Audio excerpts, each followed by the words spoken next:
Welkom dames en heren bij module 5 van de cursus Beoordelen van het Friese Paard. Dit is tevens deel 11 van de College Tour van het KFPS. Wij gaan het hebben vandaag over de cijfergeving, de premies en predicaten bij keuringen. Dit is hoofdstuk 9 uit het boek Beoordelen van het Friese Paard. Het programma bestaat uit de volgende onderdelen. Op de eerste plaats gaan we kijken naar de becijfering bij stamboekopname. Vervolgens het keuren van de stamboekmerries, ster- en kroonmerries. De kroon- en modelverklaring, hoe dat gaat. Predicaten. En op het eind nog eventjes, hoe lees ik het stamboekpapier? Wat staat er allemaal voor informatie op? Op de eerste plaats is nu het keuren van 3 jaar en oudere paarden. Bij het keuren wordt de keuring onderverdeeld in 5 delen. We hebben op de eerste plaats het rastype, dan de bouw, het beenwerk en vervolgens nog stap en draf. Waarbij nu al gezegd dat stap en draf dubbel tellen. We hebben dus eigenlijk, voor ieder onderdeel geven we een cijfer. We hebben dus eigenlijk 5 cijfers, maar als we stap en draf dubbel tellen zijn dat dus eigenlijk 7 cijfers. 4 van die cijfers zijn voor beweging, dat wil dus zeggen 4/7, dus 60% is ongeveer beweging en 40% is het exterieur. We geven cijfers van 4 tot en met 9. Cijfer 4 betekent eigenlijk dat het slecht is. Het gevolg is dat het paard niet kan worden opgenomen in het stamboek. En als het al een stamboekpaard is, wat terugkomt voor opwaardering, voor graadverhoging, dan betekent een 4 dat het paard op die dag geen premie krijgt. Een 5 is onvoldoende, een 6 is voldoende. Een 5,5 is eigenlijk ook al voldoende. We geven namelijk niet alleen hele cijfers, maar ook halve cijfers. Een 6,5 is het rasgemiddelde. Dat wil dus zeggen dat als u een paard hebt met allemaal 6,5, dan zal dat een derde premie krijgen overigens, zullen we dadelijk zien. Dan is dat een paard uit het midden van de kwaliteit van ons ras. Dus een gewoon heel goed paard. Een 7 betekent ruim voldoende, een 8 is goed en een 9 is zeer goed. Dat betekent eigenlijk een 9 dat dat paard op dat onderdeel het fokdoel benadert. Als we die 5 cijfers gegeven hebben, komt er een stukje rekenwerk, waarin ook van de juryleden toch wel wat handigheid wordt verlangd. Als het gemiddelde van die 5 cijfers 7,5 of meer is, krijgt het paard een eerste premie. Een gemiddelde van 7 of meer betekent ster met een tweede premie. Het gemiddelde van 6,5 betekent een derde premie. Nogmaals, gemiddelde 6,5. Dan heb je een derde premie. Een derde premiepaard is dus een goed paard wat beantwoordt aan het fokdoel en wat zit qua kwaliteit in het midden van onze groep paarden. 6 of iets meer betekent stamboekopname zonder premie en is het gemiddelde minder dan 6, dan wordt het paard niet opgenomen. Daarbij moet worden opgemerkt dat op de eerste plaats stap en draf voor ster toch nog minimaal 6,5 gemiddeld moeten zijn. Dus een 6 en een 7 of een 5,5 en een 7,5. Als er ergens een 4 staat of er staan 2 vijven, dan betekent dat het paard niet wordt opgenomen. Blijft dus veulenboek, of als het dus een paard is wat al opgenomen is in het stamboek en terugkomt, dan wordt het paard, krijgt het paard op die dag geen premie. Als er ergens 1,5 staat, dan wordt het paard niet ster, ook al zijn alle andere punten nog zo fraai. En nogmaals, cijferbeweging tellen dus 2 keer. Geen stamboekopname bij een 4 of 2 vijven, heb ik net gezegd. Waar moet u dan aan denken? Nou, bijvoorbeeld bij rastype, dat zal alleen maar gebeuren als het paard echt niet te herkennen is als een Fries paard. Het heeft niet of nauwelijks de raskenmerken van een Fries. Overigens komt dat eigenlijk zelden of nooit voor dat we dit geven. Voor bouw komt het vaker voor. Wanneer krijg je daarvoor een onvoldoende of een 4 als je een erg weke rug hebt, een zadelrug of een karpenrug. Als een paard heel erg neerwaarts gebouwd is of als er slechte aansluitingen zijn, dan kan de jury een onvoldoende geven of zelfs een 4. Bij het beenwerk komt vaker voor dat daar onvoldoendes gegeven worden en ook 4'en gegeven worden. Met name wanneer daar een ernstig beengebrek is of als er zeer ongelijke hoeven zijn, zeer afwijkende beenstanden. En bij beengebreken moet je dan denken aan zoiets als een bolspat of een spat of een bouw van een spronggewricht wat niet correct is. Dan hebben we bij stap. Bij stap kunnen worden ook regelmatig helaas onvoldoendes gegeven, ook 4 gegeven. Wanneer het paard kreupel is, als er een laterale stap getoond wordt of overactiviteit, kramperigheid is. Dan wordt in dit soort gevallen er een 4 gegeven. En bij de draf hetzelfde eigenlijk, bij kreupelheid of overactiviteit is ook daar een onvoldoende. En 1-4 of 2-5 betekent dus nogmaals niet opnemen in het stamboek. Dit is wat ik net vertelde voor merries en voor ruinen. Voor hengsten gaat het iets anders. We hebben bij hengsten namelijk geen premies. Er zijn maar 2 mogelijkheden. De hengst wordt ster of hij wordt niet ster. Voor ster hebben we min of meer dezelfde vereisten als bij merries en ruinen. Het gemiddelde cijfer van die 5 onderdelen moet dus zijn 7 of meer. Het cijfer voor beweging telt dubbel. De beweging mag gemiddeld niet minder zijn dan 6,5, dus 6,5 of meer zijn. En we willen geen 4 of een 5 zien. Nogmaals, geen premies. De hengst wordt een ster of de hengst blijft veulenboek.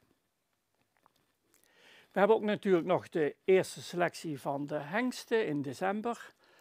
Die eerste selectie werkt eigenlijk ongeveer hetzelfde als een veulenboek hengstenkeuring, met dezelfde normering, dezelfde cijfers. En wanneer een hengst doorverwezen wordt naar de tweede ronde, dan is hij dus ster. Dus op de tweede ronde zien we alleen maar hengsten die al ster zijn.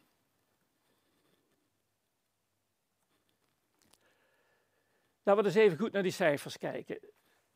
Cijfers zijn een ondersteuning van wat wij beoordelen. Het zijn niet het doel. Uiteindelijk gaat het om het paard wat voor je staat. En wanneer er een discussie is, zal daar ook naar gekeken worden.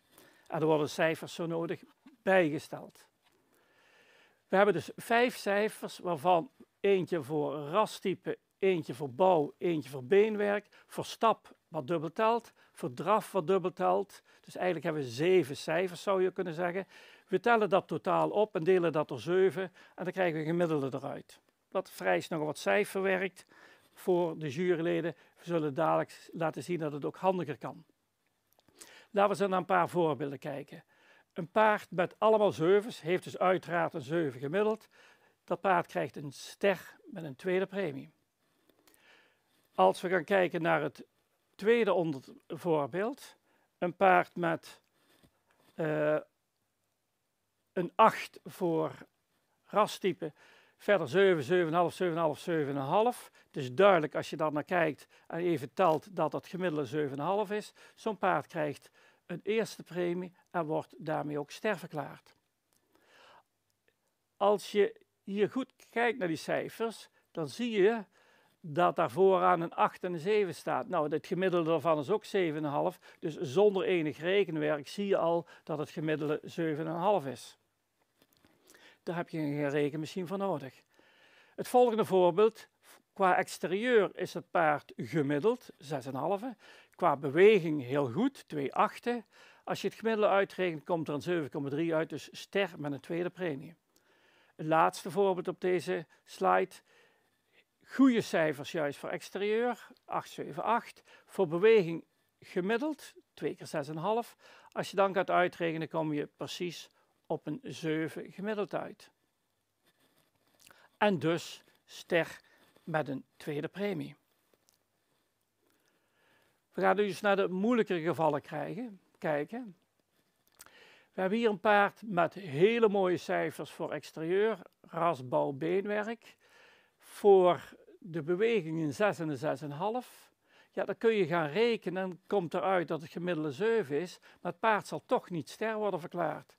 Want voor de beweging is het gemiddelde niet 6,5. Het paard krijgt dus een derde premie.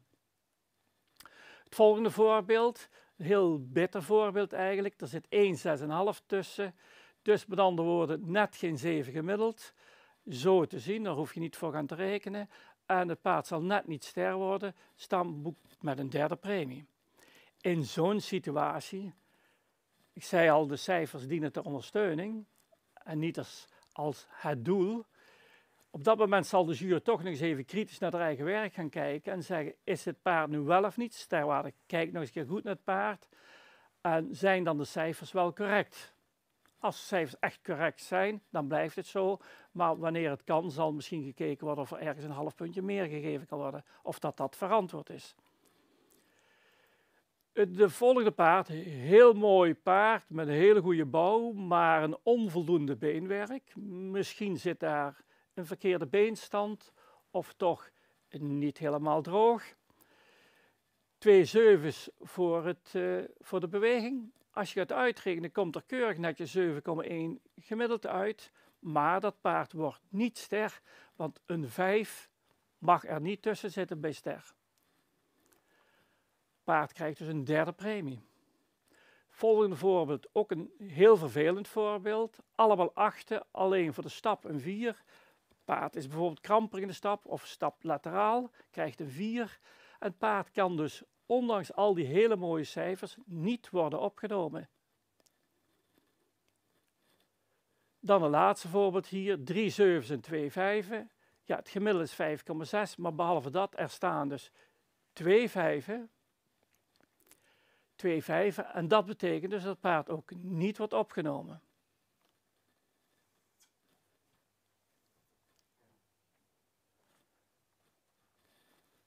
Even een kleine storing op het beeld. Moet ik.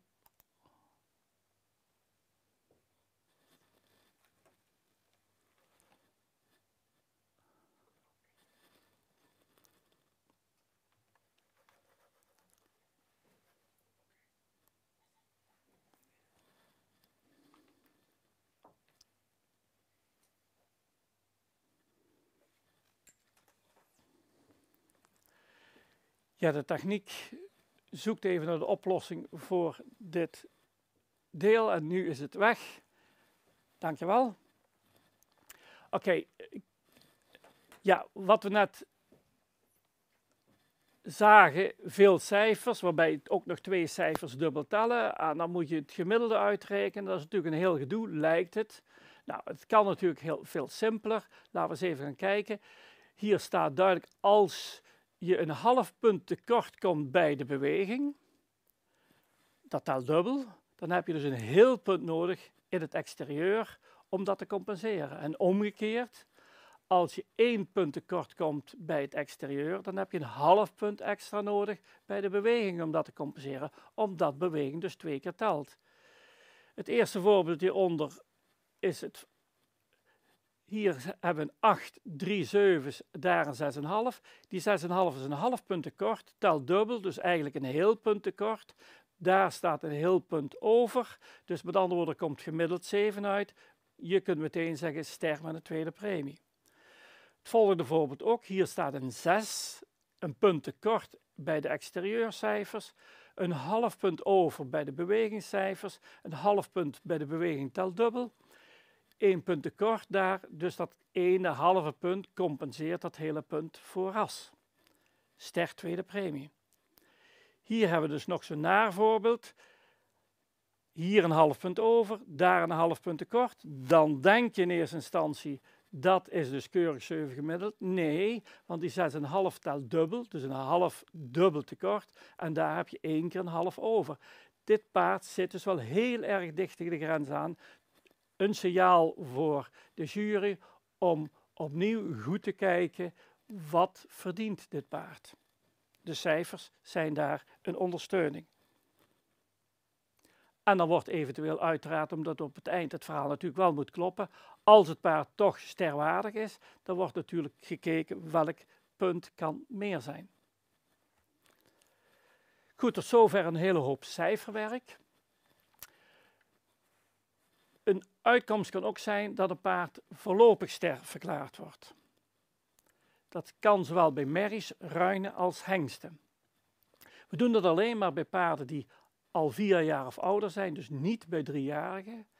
Dan hebben we een paard wat qua exterieur, dus rasbouw en beenwerk, duidelijk sterwaardig is, maar bij de beweging aan de hand dus niet toereikend voor ster. En die cijfers worden dan ook niet gecompenseerd natuurlijk, want anders kan hij wel ster verklaard worden.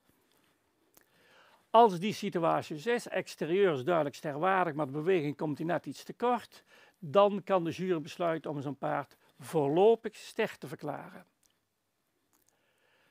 De merrie of de ruin krijgen dan een 3e premie.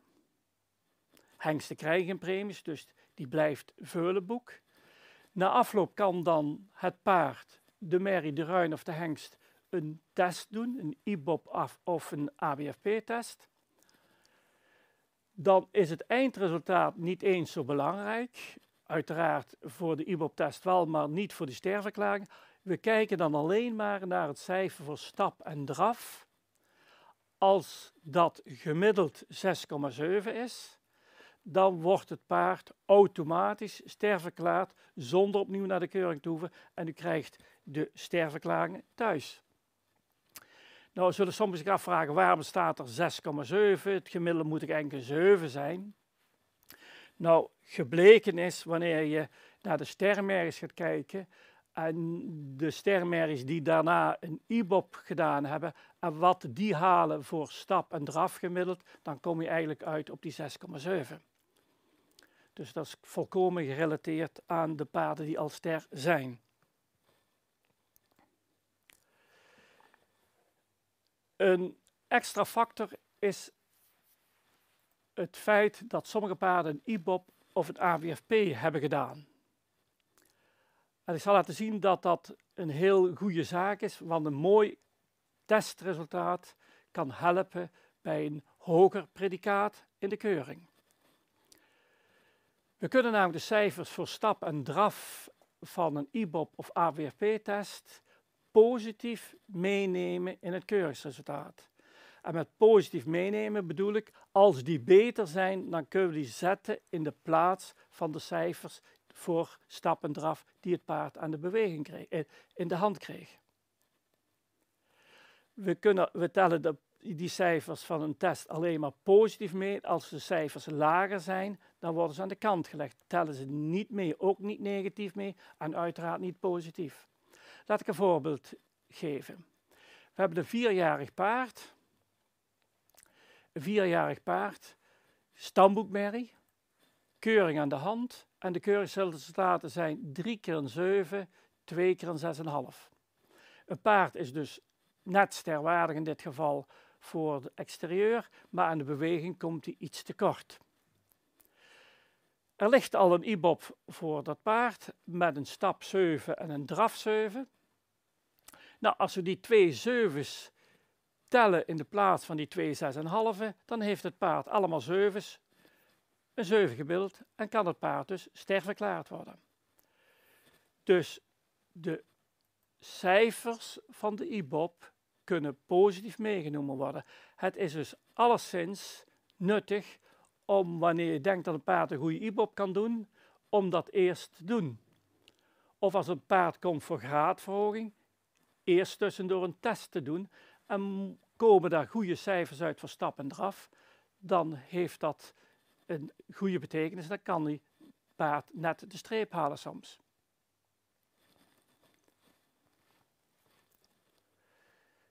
Oké, naast de opnames en hebben we ook graadverhogingen natuurlijk op een keuring. En we hebben rubrieken ster- en kroonmerries. Laten we eerst even kijken naar de stamboekmerries. Nou, de keuring van stamboekmerries gaat op exact dezelfde wijze als de keuring voor een opname. Met dezelfde puntentelling en ook dezelfde eisen om ster eerste premie of ster tweede premie te worden. De ster- en kroonmerries, die worden ook op dezelfde wijze gekeurd, op dezelfde wijze becijferd. En er komt ook op dezelfde wijze wel of niet een eerste premie uit. Want bij stermerries en kroonmerries gaat het om aanwijzing voor de centrale keuring. Het paard kan wel of niet aangewezen voor de centrale keuring. En dan kan hij op de centrale keuring wel of niet kroon of model worden. Als een paard wel aangewezen wordt voor centrale keuring, dan krijgt hij dus een eerste premie. Die eerste premie komt ook netjes op papier te staan. Wordt hij niet aangewezen, dan komt er geen vermelding op het papier, geen vermelding van het keuringsresultaat. Dat wil dus zeggen, als je met je stermerrie komt en je weet dat niet zeker wat het resultaat gaat worden, je kunt dus niks verliezen, je kunt geen premie die hij had verliezen, je kunt alleen iets winnen. En de becijfering is nogmaals hetzelfde als bij opname. Nou, dat paard gaat dan naar de centrale keuring en dan wordt er verder de beslissing genomen.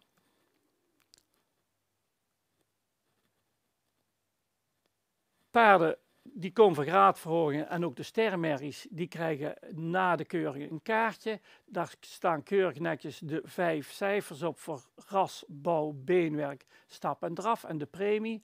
Als het gaat om de stermerries en kroonmerries, dan komt er steeds ook op te staan eerste premie en aangewezen of niet aangewezen. En aan de achterkant van die kaart staat keurig netjes uitgelegd hoe wij werken met die cijfers. Voor de eerste premie moet dus het gemiddelde 7,5 zijn en stap en draf gemiddeld minimaal een 6,5 enzovoort. Precies het systeem wat we net al uitgelegd hebben. Dat staat dus op de achterkant van het kaart. En er staat ook bij dat het 1,5 niet kan bij ster en dat de cijfers voor beweging dubbel tellen. Oké, het paard krijgt een eerste premie, wordt aangewezen voor de centrale keuring. Hoe gaat het dan in zijn werk met de kroonverklaring? Kroonmerries, dat zijn de betere eerste premie stermerries. Niet iedere eerste premie stermerrie wordt kroon. In zijn algemeenheid, we hebben ongeveer elk jaar zo'n 10% eerste premie stermerries. Misschien dat de helft daarvan voorlopig kroon wordt. Laten we uitgaan van een paard dat nog geen test gedaan heeft. Dat paard kan dan, wanneer aan de eisen voldoet, voorlopig kroon verklaard worden op centrale keuring. Kan alleen op centrale keuring. In het buitenland doen we het anders. Daar hebben we geen centrale keuring. Daar worden de paarden op dezelfde dag een tweede keer bekeken. Dat is zoals we dat hier het vorig jaar ook in de COVID-situatie gedaan hebben bij de locatiekeuringen. We hebben een eerste bezichtiging, krijgen wel of niet een eerste premie, wel of niet aangewezen. Dan worden ze op diezelfde dag, op het eind van de dag, worden ze opnieuw bekeken en dan wordt gekeken of ze wel of niet kroonwaardig zijn. Het moeten dus paarden van 3 jaar of ouder zijn. Als ze voorlopig kroon verklaard zijn, dan moeten ze daarna een test doen en daarbij 77 punten behalen. Dat wil zeggen het dubbel A-predicaat voor de test. Waarbij ook nog gekeken wordt naar de cijfers voor stap, draf en galop.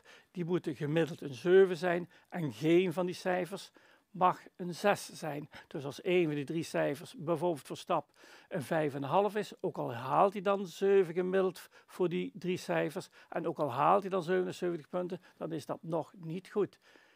Dit is de eis. Een paard kan in plaats van een test ook natuurlijk het sportpredicaat behalen, een langere route. Maar sommige paarden slagen er niet in om die testresultaten te behalen en met wat training komen die wel tot een sportpredicaat. Nou zijn er ook paarden die dus komen voor de centrale keuring of op die locatiekeuring zoals nu. Die hebben al een test gedaan. De tweede bezichtiging, of de bezichtiging op de centrale keuring, is toch net even iets anders dan de gewone keuring. Want voor de kroonverklaring kijken we apart naar de 3 cijfers van het exterieur. Dat moet 7,5 zijn. En we kijken apart naar de 2 cijfers van de beweging. Dat moet ook 7,5 zijn. Dan kan het paard voorlopig kroon verklaard worden. Echter, in sommige gevallen hebben, als het paard dan al een dubbele A-test heeft, dan wordt hij onmiddellijk voor permanent kroon verklaard. Dan is het verhaal af. Als het paard een test heeft, maar die is minder dan 77 punten, dan wordt hij vergeten en dan wordt hij dus voorlopig kroon verklaard. Als een paard al een hele goede test heeft, met triple A, dus 82 punten voor de test of meer, dan dat is zo belangrijk en zo waardevol dat we zeggen, in het exterieur mag het gemiddelde een tikkeltje minder zijn dan 7,5. Dan compenseert die goede test een klein tekort in het exterieur. Dus ook hiervoor geldt, een goede test helpt het paard een heel stuk verder. Maakt de beslissing een stuk makkelijker en maakt het dus gemakkelijk om opgewaardeerd te worden naar een hoger predicaat.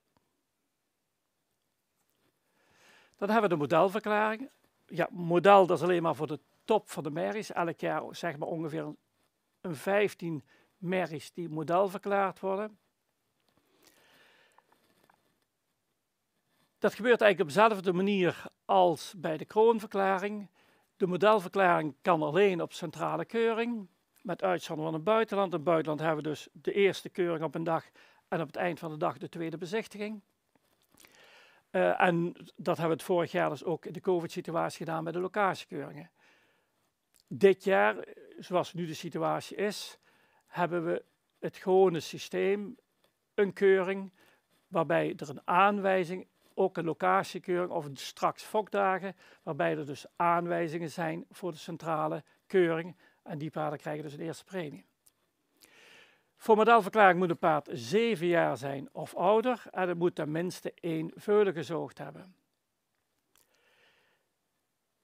Het is niet alleen maar een eerste premie, er moet aan meer voorwaarden voldaan worden. We hebben te maken met een paard wat 7 jaar of ouder is. Dat paard moet laten zien dat het duurzaamheid heeft. Dus een goede bovenlijn, sterke bovenlijn. Het paard moet ook duurzaamheid laten zien in het beenwerk. En bijvoorbeeld met name ook in de verrichtingen, in de beweging, een opwaartse beweging graag laten zien. Dus er worden hogere eisen aangesteld. Ook daar geldt overigens dat daarna, wanneer een paard voorlopig model verklaard is, dat hij dan nog een test moet doen met 77 punten, hetzelfde als bij kroon. Stap en draf en galop gemiddeld een 7 met een minimum van 6. Of de paard moet een sportpredicaat hebben of halen. Als het paard dat niet heeft, dan wordt die voorlopig model verklaard. Als er wel al een test is, wat dus bij kroonmerries altijd wel is, dan wordt het paard onmiddellijk permanent model verklaard.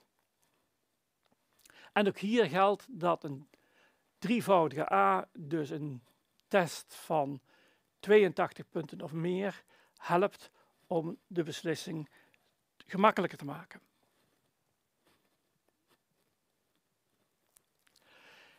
We hebben het nu alleen maar gehad over cijfers voor de 5 onderdelen, maar er is natuurlijk nog een extra eis. Er is een minimale stokmaat voor alle paarden. Hangt af van welke categorie. Voor stamboekopname is 1,54 voldoende. Paarden daaronder, paarden die dus niet 1,54 zijn, die worden niet opgenomen. Paarden voor het sterpredicaat die moeten 1,56 zijn, 2 centimeter meer. Kroonpredicaat weer 2 centimeter meer. Modelpredicaat nog 2 centimeter meer. In de mannelijke lijn, de ruinen en hengsten moeten 2 centimeter groter zijn. Dus bij opname in plaats van 1,54 zoals dat is bij merries, moeten de ruinen 1,56 zijn. Sterruinen en sterhengsten 1,58, dus ook 2 centimeter meer dan de stermerries. En een hengst voor centraal onderzoek van 3 jaar, die moet dus 1,58 zijn en van 4 jaar 1,60. Dan zullen sommige mensen zeggen, waarom wil je voor modellen meer hebben dan voor een stamboekmerrie? Nou, het fokdoel is eigenlijk dat wij paarden hebben rondom die 1,65. 1,65 is min of meer de ideale maat voor een Fries. Er is geen maximum, dus een paard mag 1,70, 1,75 zijn. is geen punt. Maar het fokdoel is, ons ideale paard is eigenlijk rondom die 1,65. En dan is het dus eigenlijk logisch dat we bij het modelpredicaat en het kroonpredicaat dus hogere eisen stellen dan voor een stamboekopname of ster.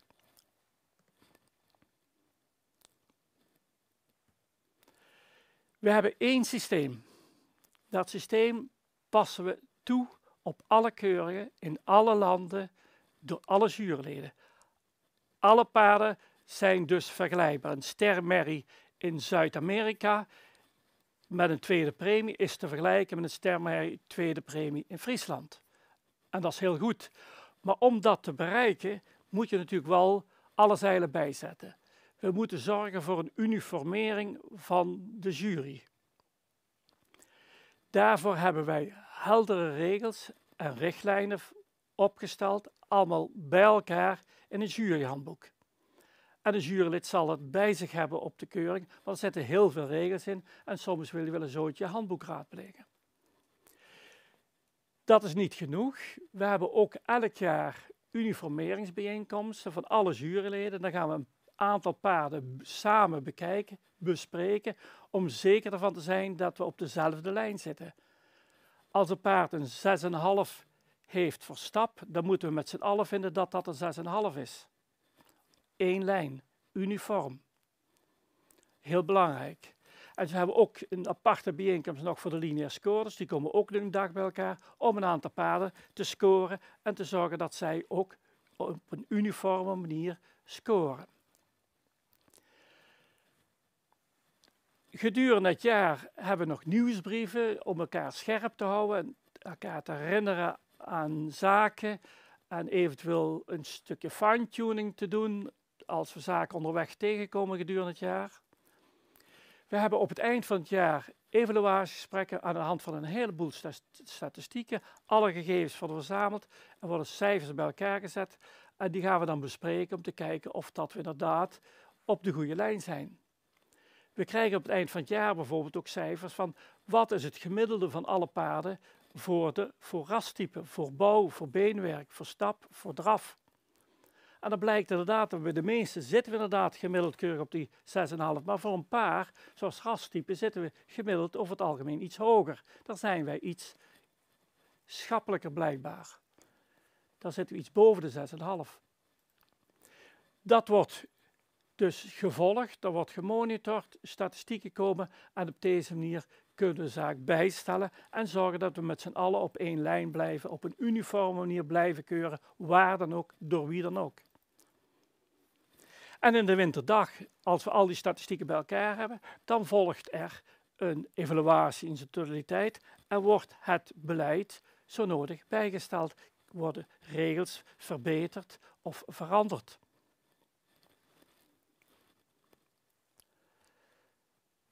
We hebben het gehad over cijfers en over de keuringen.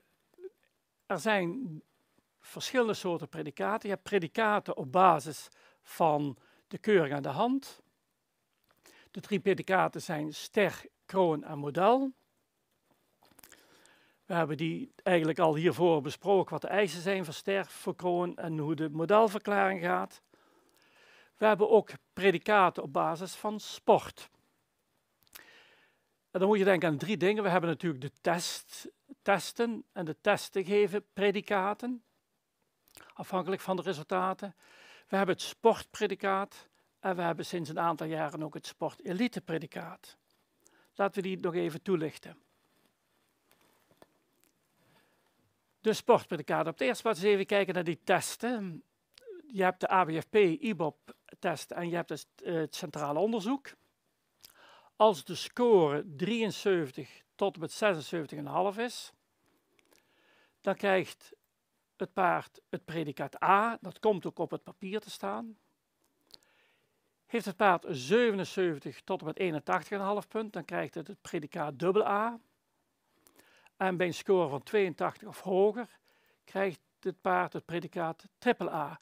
En ik heb straks al gezegd, voor kroon en model is eigenlijk dat predicaat AA nodig.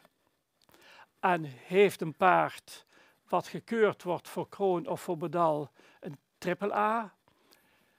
82 of hoger voor de test, dan helpt dat en kan dat eventueel een minpunt voor het exterieur compenseren. Dat zijn dus de testpredicaten. We hebben het predicaat sport. Nou, je kunt via 4 disciplines kun je het sportpredicaat halen. Dressuur, dan moet het paard functioneren op niveau Z1 of hoger en daar 5 keer 60% hebben gehaald. Je hebt ook tuigen, de ereklasse met minimaal 5 keer geplaatst enzovoorts. Precies omschreven hier. Dan mannendressuur, ZZ en 5 keer 60% in die klasse. En samengesteld mannen, dan klasse 3 en 10 winstpunten. Als een paard zo presteert, dan krijgt het paard de titel, het predicaat sport. Een belangrijk predicaat. Een paard kan ook het predicaat sport elite krijgen. Dat verdient een paard wanneer het functioneert op het niveau Prix en George en daarin al 5 keer 60% heeft gehaald. Een paard krijgt ook het predicaat sport elite als het paard in 3 disciplines de titel sport heeft. Dus bijvoorbeeld voor dressuur de titel sport, voor tuigen de titel sport en voor mannendressuur de titel sport. Dus 3 keer de sporttitel voor 3 verschillende disciplines. Dan volgt ook de titel sport elite. Nou, dat waren de predicaten op basis van keuringen, op basis van sport. We hebben ook nog predicaten op basis van fokkerijprestaties. Daarvoor hebben we 2 officiële predicaten, prestatie en preferent. We hebben ook nog een titel als kroonjuweel trouwens. Nou, die fokpredicaten. Het fokpredicaat prestatie betekent, het gaat over de fokkerij, dus niet over het paard zelf. Bij de nakomelingen zitten 3 paarden met het predicaat sport of een testresultaat voor IBOP, AWFP of Centraal Examen met 75 punten. Let wel, 75 punten. We willen allemaal 77 punten. Nou, we willen allemaal heel veel punten halen voor de test natuurlijk. Maar die 77 lijkt de magische grens. Maar hier staat dus 75 punten. Wanneer een paard voor een test 75 punten haalt, is dat een goed resultaat.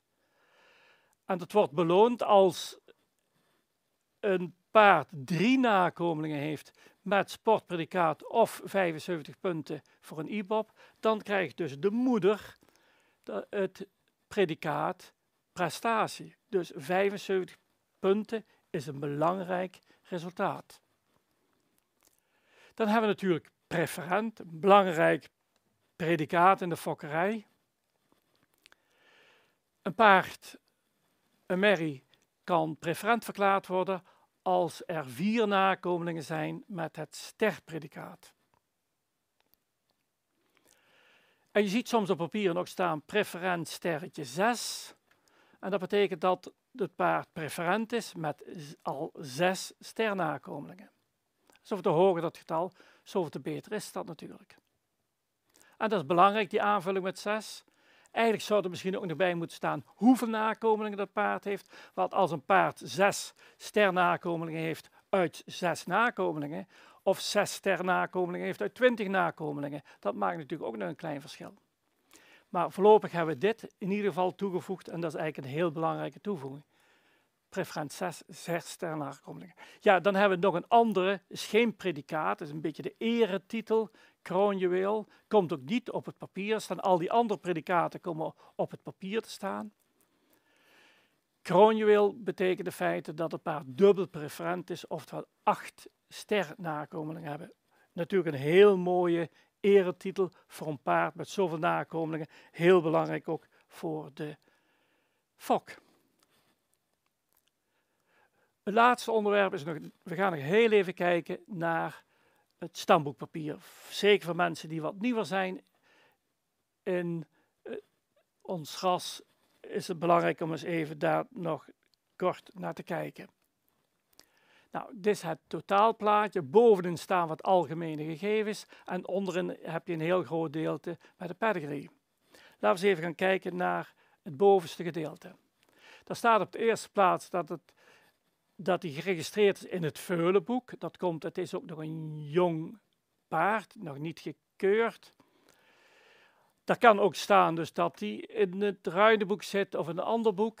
Het volgende kenmerk is geslacht is een merrie, dan staat er een registratienummer. En als je goed kijkt, dan is bij dat registratienummer de achterste cijfers geven precies aan het jaartal met het nummer in dat jaartal. Dus dat is eigenlijk het deel van het registratienummer wat we gebruiken. Dan staat er het chipnummer, de geboortedatum, het inteelcoëfficiënt en daardoor de merriestam. Ook een belangrijk gegeven. Dan hebben we hier de datums waarop hij in een bepaald boek geregistreerd wordt. Dan hebben we hier staan de kleur en de aftekeningen. En dan staan hier achteraan, wanneer het paard wat ouder is, ook nog de keuringsresultaten. 2020, tweede premiester en dat soort zaken. Onderaan staat dus de pedigree, de hele afstamming met de vader, de hengst en de moeder. Daar zie je ook alle registratienummers staan en dan zie je dus ook alle predicaten. Hier eentje, uiteraard stamboekhengst, met de sportpredicaat, sportelite-predicaat moet ik zeggen, preferent, en dat is natuurlijk heel zeldzaam voor een hengst, en drievoudig A voor de test, voor in dit geval het straalonderzoek. Nou, hier ster preferent prestatie, en die 4 hoort bij die preferent. Ja, en zo heb je hier stamboek sport. En zo staan alle predicaten keurig netjes vermeld. Dat was de vader, dat is de moeder. Dus dit is de vader van de moeder. En daaronder staat dan natuurlijk de moeder van de moeder. Hier de onderste lijn zijn steeds de moeders van. Dat is dus in feite de moederlijn. En daar wordt heel vaak naar gekeken. Die hengsten, dat is veel bekender. Maar wat hebben de moederlijn, wat hebben die voor predicaten? Als daar overal een predicaat staat van ster, preferent, prestatie, model en dergelijke, dan praten we van een vol papier. Is dat belangrijk? Ja, dat is natuurlijk heel mooi, maar over de waarde moeten we niet twisten, maar wat zeker ook belangrijk is voor de fokkerij, niet alleen de predicaten van de moederlijn, maar ook de fokwaarde. En als u daar meer van wilt weten, dan moet u nog eens een keer kijken naar de eerste zitting van de college tour, waarin Its Hellinga precies uiteenzet hoe het zit met fokwaarde. Dat was het verhaal tot zover. De volgende module van de cursus beoordelen is module 6. Die wordt gegeven door Corrie Terpstra.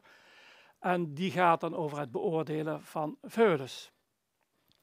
En wat ik verteld heb, kunt u allemaal ook nog een keer teruglezen in dit prachtige boek.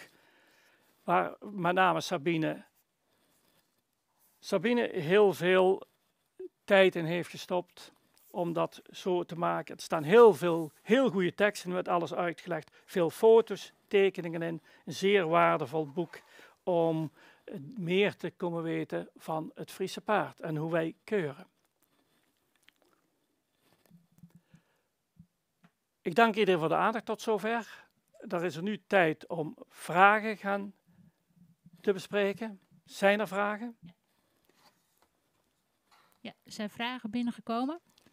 De eerste vraag is, waarom geven we het predicaat preferent niet op basis van sterpercentage van de merrie? Dus dat bijvoorbeeld 60% ster of hoger de merrie een preferent predicaat toekennen. Nu zijn er merries die 12 of meer nakomelingen hebben, waarvan 4 ster preferent zijn verklaard. Waarom is dit niet met een percentage weergegeven? Bijvoorbeeld 50%. Dat is een goede vraag. Ik heb het eigenlijk al een beetje aangegeven in mijn verhaal. Dat percentage ben ik zelf niet zo voorstander van. Want dan zou er eentje met 1 nakomen en 1 ster zo 100% krijgen. Dat zegt dus ook weer niet alles. Ik ben dus eigenlijk veel meer voorstander van dat we dat gaan veranderen in 2 getallen. De eerste getal is het aantal sterren en het tweede getal is het aantal nakomelingen. Dus dan krijg je zoiets van 6 uit 20. of je krijgt 6 uit 6. En dat maakt een groot verschil uit. Dus ik ben het eigenlijk wel eens met het commentaar, eigenlijk het voorstel wat in de suggestie die in die vraag zit. Maar op de eerste plaats, dat vind ik niet met een percentage, vind ik dat je met 2 getallen beter zou kunnen aangeven. Dankjewel. Dan is er nog een vraag. Wat weegt zwaarder, het ster of het preferent predicaat?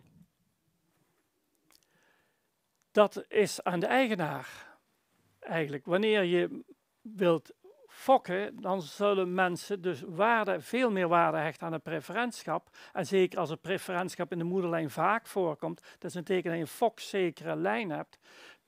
Sterpredicaat zegt iets over het paard zelf, het uiterlijk en de beweging. Zegt dus niks over de genen.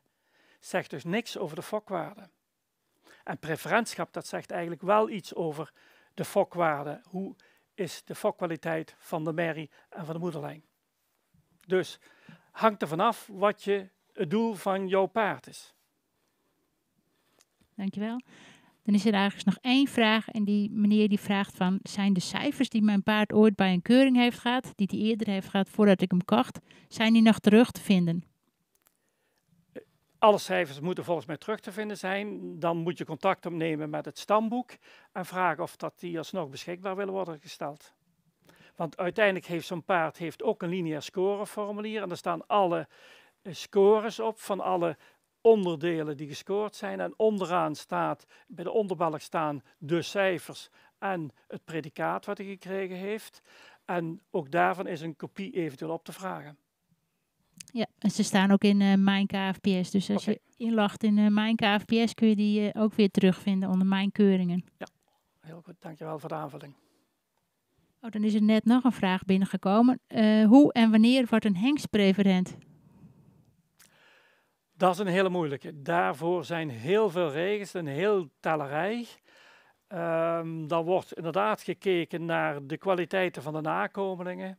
Ook daarvoor zijn heel precieze afspraken. Er wordt gekeken naar hoeveel punten je haalt. Daar tellen dus mee het aantal nakomelingen dat hengststamboek hengst is, het aantal nakomelingen met ster, preferent enzovoort, sport. Alle predicaten die er zijn, alle prestaties van nakomelingen die er zijn, daar worden punten aan toegekend en daar komt een totaalscore uit. En bij bepaalde totaalscore gaat de inspectie kijken of dat de hengst preferent verklaard kan worden. Dit was de laatste vraag, Wil. Dankjewel. Oké, graag gedaan. Ik dank u allen voor uw aandacht. Ik heb nog even 1 laatste. De volgende uitzending van de College Tour is op 15 april. Dat is er Fokkerscafé. Daar wordt besproken de fokkerij en de sport, hoe die met elkaar verbonden zijn. Dat gebeurt vanuit de stallen van de Nieuwe Heuvel. En daaraan doen mee Peter Spaan, Rien van der Schaft, Suzanne Wind en Willem Blokhorst. En dat alles gebeurt onder leiding van Alice Pooij. Ik wil er van harte aanprijzen. Dat is toch iets ook weer de moeite waard. Dat wordt dan uitzending 12. En ik kan nu alvast verklappen dat 12 uitzendingen van College Tours, er zijn heel veel mensen die daarnaar gekeken hebben. Dat betekent dus dat het stamboek daaruit de conclusie kan trekken dat het volgend jaar dit weer terug gaat komen. Onderwerpen die belangrijk zijn, kunt u misschien doorgeven via een mailtje naar het stamboek. Altijd welkom suggesties. En wanneer dat kan, worden die suggesties meegenomen. Oké, nogmaals dank voor uw aandacht en tot volgende week donderdag in het Fokkerscafé.